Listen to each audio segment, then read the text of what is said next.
How to find your Discord two-factor authentication backup codes on Android. This tutorial shows you how to locate your backup codes so you can access your account if you ever get locked out. First, open the Discord app on your Android device. After that, tap on your profile icon at the bottom right of the screen. From there, tap on Gear icon to open your account settings. Tap on View Backup Codes and verify it with your password to see all your backup codes. At this stage, you'll see a list of 8 backup codes. Each one can be used once to log into your account if you ever lose access to your Authenticator app.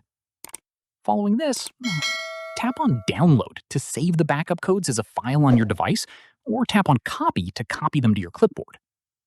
If you've already used some of your backup codes and want to generate new ones, tap on Get New Codes.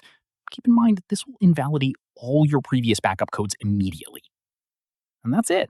If this guide helped you find your Discord two-factor authentication backup codes, give it a like, subscribe for more Android tutorials, and tap the bell icon for updates. See you in the next one.